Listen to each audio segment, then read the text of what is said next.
I spent over a month creating a new book idea that I was very hell-bent on. I had my rough sketches, I had my finished thumbnail sketches, I had my finished copy, and I even had 3 completed beautiful illustrations that I was so proud of.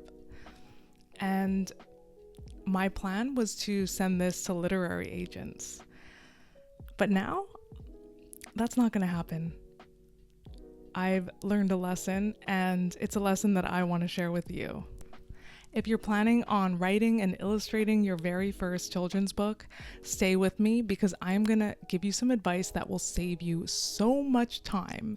Because the truth is, you learn the most lessons when you make the mistakes. And I have made so many mistakes, but these mistakes are grilled into my brain now. So I'm going to share them all with you. In this video, I'm going to show you exactly why thumbnailing is such an important thing if you plan on becoming a children's book illustrator.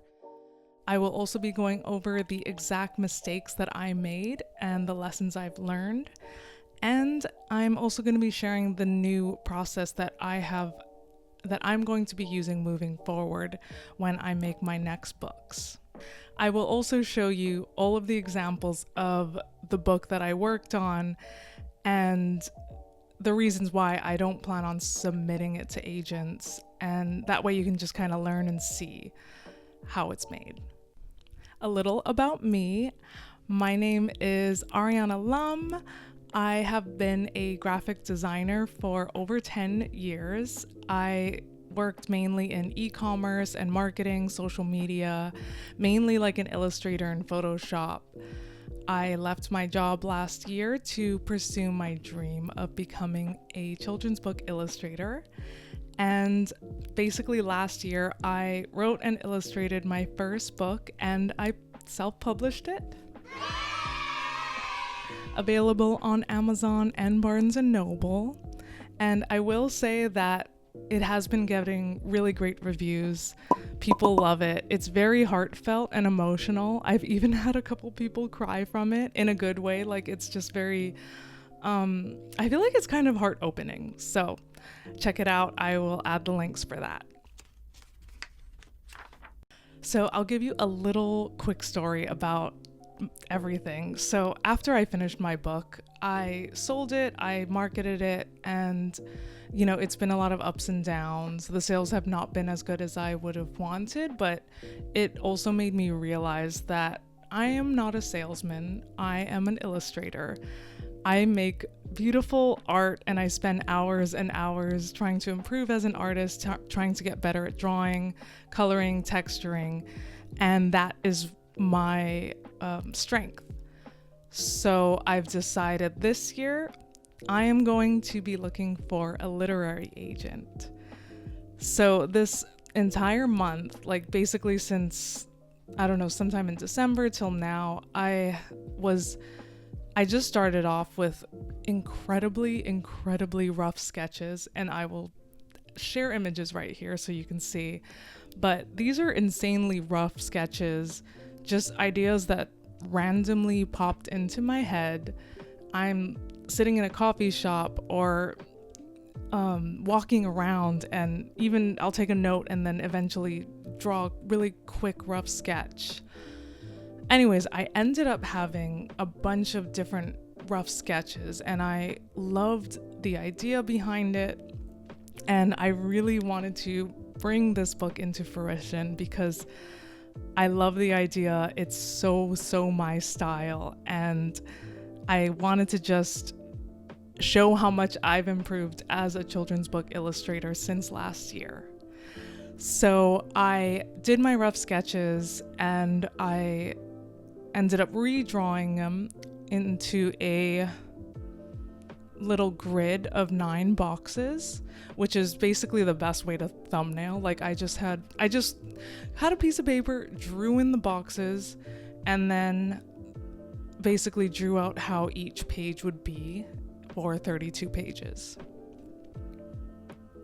The issue behind this whole thing is I was thinking only visually, because what am I? A graphic designer. So in my mind, I'm like, this will have such beautiful visuals. This looks so cool. This visual tells a cool story. The problem is it didn't really tell a story. This book is just a bunch of cool looking visuals and me attempting to piece it all together and somehow create a story out of it. The truth is, I really, really was in love with this book project, and in my mind, I was thinking, this is the book that's going to get me a literary agent. I can just feel it. The sketches look great. I even did 3 digital illustrations, which I will show you, and the thumbnails look really great too. So the idea behind this book was, the title is called Portals. And that was another mistake because I doubt kids even know what portals are. But in my mind, I'm thinking, I want to help kids like heal themselves or change their frequency or manage anxiety or be able to get out of a rut if they feel sad or angry or anxious. What are ways that I can teach children to get out of this funk that kids might be feeling? So the idea was called Portals, and basically in the book I'm just showing like different emotions that a child could have as a different portal, but there's no story. It's literally like, there are portals all around us. You can enter new portals by reading a book or making art or being with friends and family. And some portals are confusing. Some portals are scary. And the visuals look really cool, but there's no arc. There's no like connection to the character. There's no story. There's no like ending. It's just, these are different portals to help you feel better. And I did attempt to make it somewhat story-like near the end. It's like the girl is she's going through a tunnel and she's trying to face her fears, which I'm calling a fear portal because we all have fears that we need to face. And like for me, I want to teach children that you need to face your fears to get into another phase or portal or frequency to get to the other side. And at the end of the book, it's like she's on the other side. It's beautiful. She's at the top of a mountain and it's very happy. But there's no story at all. And I showed my book to a couple of people. Some people liked it, but more people were confused by it. And they said the drawings are so cool. I love the drawings. The illustrations look great, but it's not really a story. And I think that's when I just realized this is not a fully fleshed out book, and I'm just gonna have to scrap it. The good news, the amazing good news is, while I was working on this book, Portals, I began working on 2 more books, and I did it the right way. So the lesson that I learned, and the big mistake, the huge mistake I made, was I began making the illustrations. I began sketching before coming up with the story, the arc, the emotional connection, the reason why someone will pick the book up. Because when you send your book to literary agents, you need a description, you need something that will make the person go, I want to know more. What is going to happen in this story? When you first start making your book, you have to think about your character, the problem, what they are trying to solve, what is the turning point, and what is the lesson that is learned. And this book has no lessons learned at all. It's beautiful, but not lessons learned. The next two books I wrote have lessons learned, and I started with the copy. That is the key, and that is my number one message, and that is the takeaway that I want you to walk away with from this video. If there's one thing to get, start with the copy and come up with a story. And I've realized, because I was thinking about so many different stories, I've realized that I love stories that somehow relate to my life. Obviously, I think every artist is like that. But I also want to create stories that can help children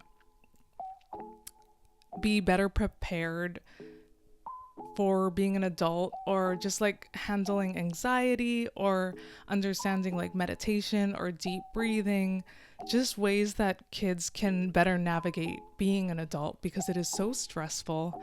And I am learning all of this stuff now as an adult, and I am trying to write all of the books that I wish that I had as a kid. So I'm writing all of these books for my younger self, and I'm really happy about it and enjoying it, and just kind of healing myself along the way.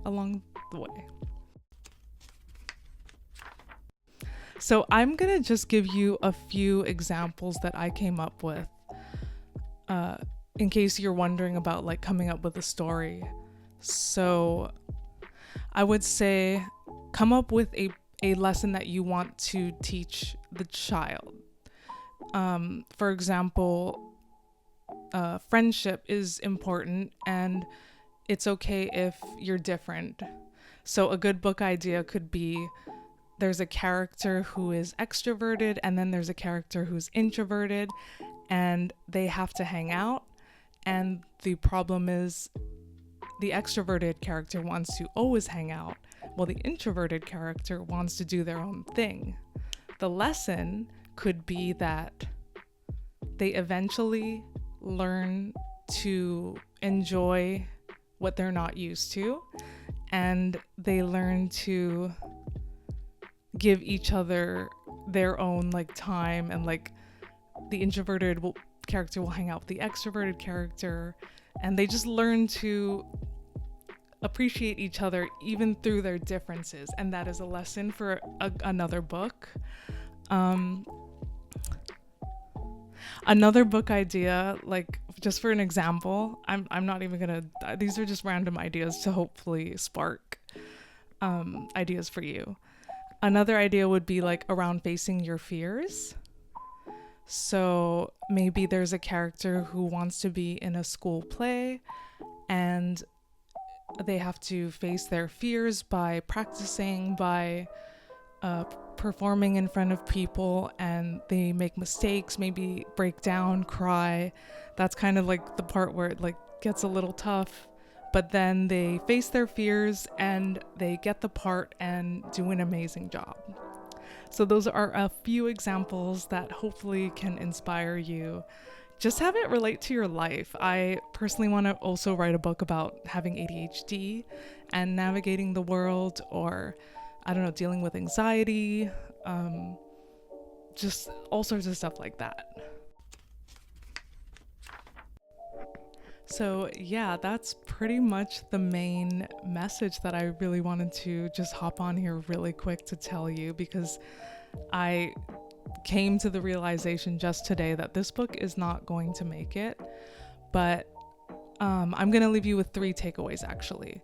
The first one is thumbnail early and just continue to iterate. Do those quick sketches, and always think about the story. The second thing is think about the story first. Come up with the copy first. Try to figure out how each page, you don't need to have the exact copy, but figure out how each page will represent a specific event that happens throughout the story, because really you only have 32 pages, maybe 40, but if you're doing a children's book, it's going to be 32 pages. And the last lesson, which is such a big one and very, very important when you're doing this, is failed projects are not failures. Every time you make a failure, it is a lesson, and a huge, huge lesson. I've noticed personally that every single time I've made huge mistakes, that these are basically lessons that are ingrained in me that I will probably know for the rest of my life. And I've also realized I had to make this mistake to be able to level up, because part of leveling up or moving into a career that's different from what you used to do, you're gonna end up making a lot of mistakes. So yes, that is it. I really hope that this helps you a lot. This was such an important lesson for me, and I didn't realize it. I was just making cute art and, researching books, and that was not enough. So please like and subscribe if you enjoyed this video. I will mainly be sharing my journey going into illustration, becoming a children's book illustrator, and this year I'm going to really be working on submitting to literary agents, which is exciting but also nerve-wracking, because talk about mistakes or failures, or should I just say rejections, because I know that is one of the biggest things that I will have to deal with moving forward. But it's kind of my initiation. So thank you so much for watching. Love you all. Wish you the best of luck. If you have questions about anything, feel free to comment or ask it in the comment section. Okay, bye.